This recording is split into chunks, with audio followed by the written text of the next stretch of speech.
Kudus merupakan kabupaten yang terletak di kaki Gunung Muria yang tepatnya berada di Provinsi Jawa Tengah. Kudus memiliki keanekaragaman yang terbilang banyak dan terkenal menjunjung tinggi nilai-nilai kebinekaan. Keberagaman agama merupakan salah satu bentuk keberagaman di Kudus. Contohnya seperti Islam, Konghucu, Kristen, Katolik, dan Buddha. Perbedaan agama bukanlah penghalang untuk kita melakukan interaksi yang bertujuan menjunjung persatuan dan kesatuan.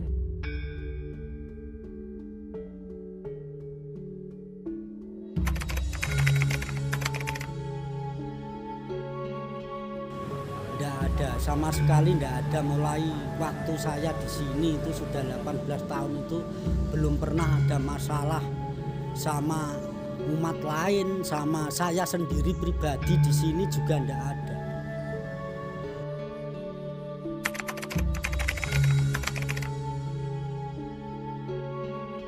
Sangat harmonis kalau saya mengatakan di Kabupaten Kudus itu, karena masing-masing dapat menjalankan fungsi ibadahnya masing-masing dengan tenang, santai, tidak ada gangguan dari pihak lain.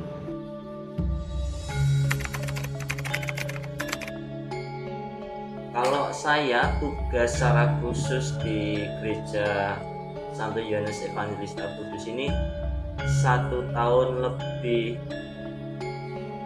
4 bulan ya. Jadi saya baru hampir 1,5 tahun lah dikatakan itu.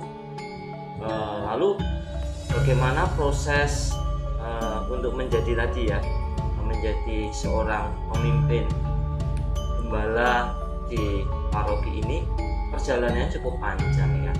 Kalau ingin menjadi seorang imam, romo atau gembala di gereja Katolik itu pendidikan kalau dihitung dari lulus SMA itu kurang lebih 9 sampai 11 tahun.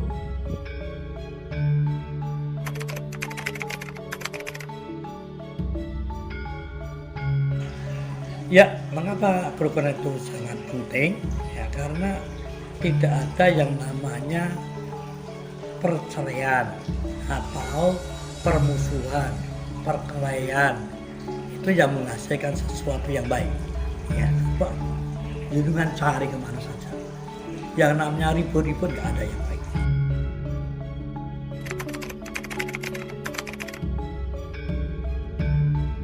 Jadi yang disebut ada yang bersifat harian seperti kita mengelola dan menjaga auqatus sholatil maktubah atau sholat 5 waktu. Itu di sana sudah diadakan kegiatan entah ngaji sebelum qiraatul Quran, kemudian tilawatil Quran, kemudian ada sholat berjamaah. Kemudian untuk mingguannya utamanya kita di hari Jumat menyelenggarakan jamaah sholat Jumat. Kemudian ada juga yang bersifat pengajian. Kemudian setiap malam Ahad Legi ada yang namanya manakib kubro. Kalau ini lapanan ini sifatnya kita kerjasama dengan jamiah luar yang Simtud Duror dengan jamiah Al-Babul Mustafa, yang manakib kubro dengan jamaah Al-Khidmah. Kemudian setelah itu rutin seperti hari-hari besar itu bersifat tahunan.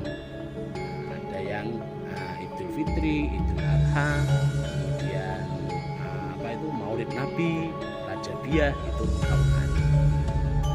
Kalau hari besar seperti Imlek, Cap Gomeh itu kalau besok tanggal 8 itu hari terima kasih Dewa Bumi itu juga ada barongsai. Soalnya barongsai itu kan kesenian atau kebudayaan. Kami di sini tiap hari dari Senin sampai Sabtu itu ada ibadah jam 5:30.